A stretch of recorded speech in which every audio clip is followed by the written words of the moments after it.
Hey everybody, thanks for coming back with me. We're in the garage again with the Tundra to repair a mistake that I made while I was putting in the lift kit. So when I was trying to get the last step of getting the stabilizer end links back into their position, I was using a pry bar to pull down on top of the end link to get that to move down just a fraction of an inch so I could get the bolt in. And I put some of that pry bar on the bushing of the end link. It slipped off the end link and put some of its weight on the bushing, and I think I cracked it a little bit. So I'm going to inlay a picture right here of the grease that's coming out of the passenger side end link.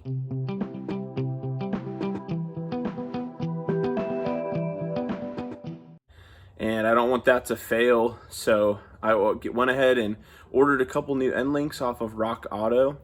And generally I try to go with the best parts I can afford reasonably at the time, and so a lot of us go with those Moog parts.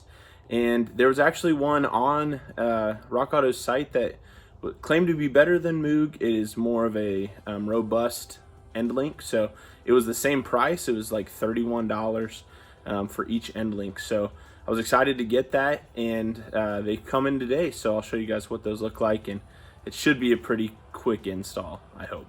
So stick with me if you want to check that out.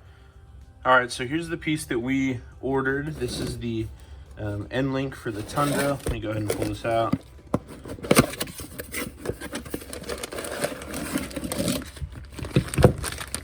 So this is a greasable end link, so it comes with the grease zerk and a cap right there.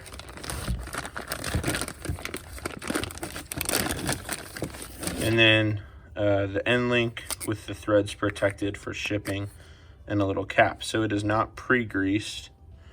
So I'll need to put some grease in there once I get the zerk attached. So I wasn't sure how to tell if this was a left or right end link, but I was able to see on my Rock Auto order that it has a part number right here, and you can compare that part number to the number on the box to determine which one is left or right. So these look pretty beefy compared to the old ones, so I'm excited to have that peace of mind that they're not going to break, and I can continue to grease them so that they don't fail, assuming I don't mess it up like I did this last time. So I'm excited to get these put in so that we don't have any sway bar end links that are going to be failing, and I look forward to getting it done. Stick with me. All right, so we're under the passenger side right now, the one with the grease coming out the top, and we have to remove this nut on the back of here, which is 19 millimeter, as well as this nut, which is also 19 millimeter. So I'm just hoping I have enough room to get to those. Okay, so that's on there. All right, so now I took out the bolt for the bottom of the sway bar end link, and that allows you to move the sway bar up and down so you can more easily access the nut that's on the back of the top of the sway bar end link. So I'm gonna move that out of the way and get to that nut to take it off. All right, so I realized that I'm not able to access this side of the nut when the sway bar is up in place. So I took out the two 17 millimeter bolts and just dropped the sway bar down. And now I'm going to take off the end links so I can go ahead and put my new ones on. All right, so these are the two different sway bar end links. This is the one that came off the passenger side, and you can see the grease draining out of the bushing there. This is the one that's for the driver's side. I already put on the passenger side just to make sure I knew how it went on. So you can see that this has a grease zerk fitting right here that we have to put in. So it comes with that fitting as well as a lock nut. So I'm gonna get that out. Here's the lock nut. But you can see, look at the shanks of the sway bar end links. Like, they're a lot different in size of one another. So this will be stronger. This one's definitely not inferior. It's just I wanted to upgrade since I, you know, had to get new ones. So it comes with the grease zerk fitting that I'm gonna put in.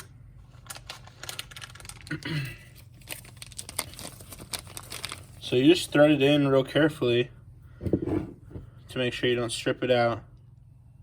Feels like it's in there good. So the open-ended wrench you'll use for that is a 5/16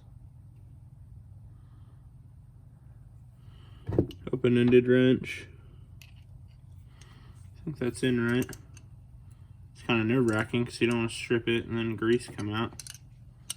It's really tight, which is good, of course.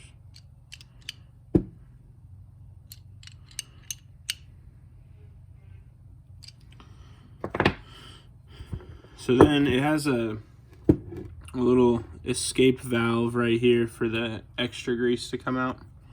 So I only have a little Harbor Freight grease gun, which definitely is not ideal, but put that on. I unscrewed this because I had to get it off the other one, but so I don't know if it's gonna push grease out the sides. But you can watch this fill up with grease. It'll start getting bigger, and then you'll see it come out the side.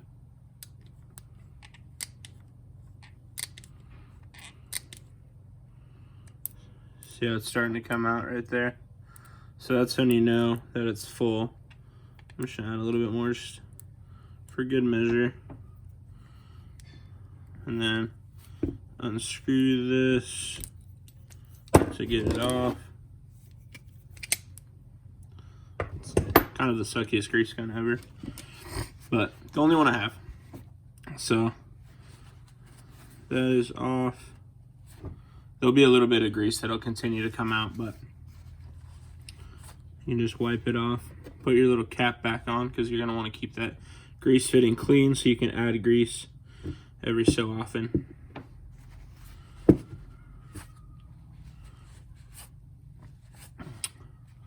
And then you just take this and the nut, and you go ahead and take it over to the appropriate side, which for this one, like I said, is the driver's side. So you can see the passenger side's already on, and the bolt goes towards the center of the truck. Put that in, start your nut, and it is the nut is bigger than the factory one. So it is bigger than a 19 millimeter. So I'm gonna have to go grab my bigger sockets and I'll show you guys what size it is. So the socket that fits the nut for these new ones is a 13/16. And then we're just gonna go ahead, I have it threaded on by hand. We're gonna go in, give it a couple gluggas before we put it up there.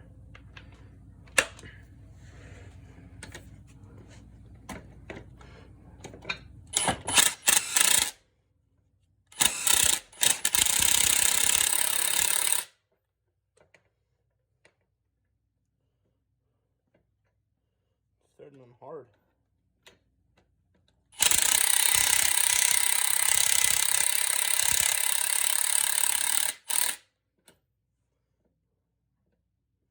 So that's on there pretty good. I'm definitely going to want to get that torque down while we're out here because there's not enough room to do it underneath the truck. So I might have to put it up and get it more or less aligned and then get it torqued. So now that I have the sway bar end links attached, using my impact gun, you then have to torque it down, and these are torqued to 111 foot-pounds. The bottom of the sway bar end link is 89 foot-pounds, and these brackets that hold up the sway bar are 51 foot-pounds. So I'm going to go ahead and torque that while the sway bar is off because there's not enough clearance when you're up in there to get a super long torque wrench in. So we're going to go ahead and do that real quick.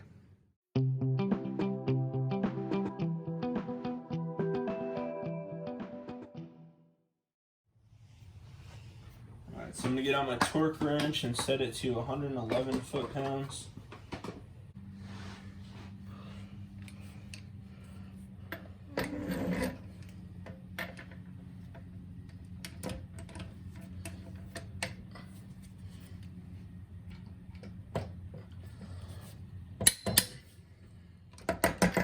So that one was good too.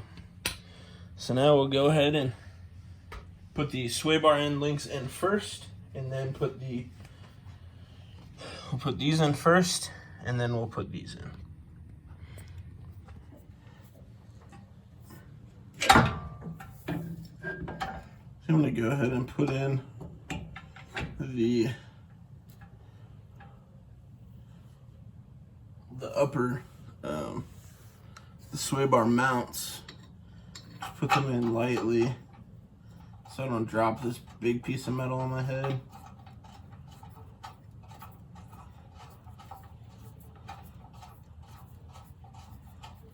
It is heavy. As you can see, it's kind of a juggling game.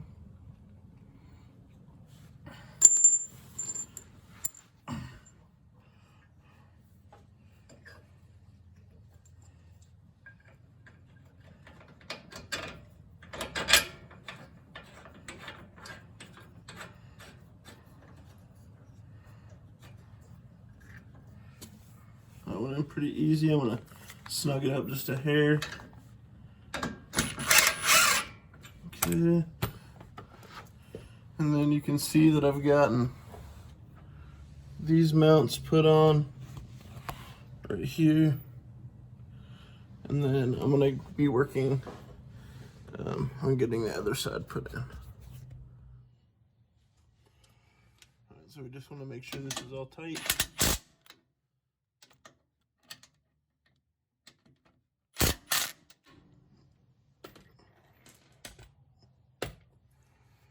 Alright, now we can bring in the torque wrench. Alright, so we just finished up the sway bar Endlink install and got the sway bar mounted back in. And you can see I didn't put the skid plate back on because I ordered a new one. So I, with the new wheels and the new tires, I wanted to get a skid plate that was a little bit more narrow and had a little bit better protection. So the old one right there has been removed, and the new one should be here in the next couple days. So I'm really excited to get that put on and just get this truck set up the way that it should be. So if we're able to take it off on some trails when we're camping or doing anything like that, it's fully protected and it gives it a cleaner look and allows us to have a little bit more clearance with our wheels and tires. So stay tuned into the channel for that, and we'll get that video posted when I get the new skid plate in. All right, talk to you guys later. Bye.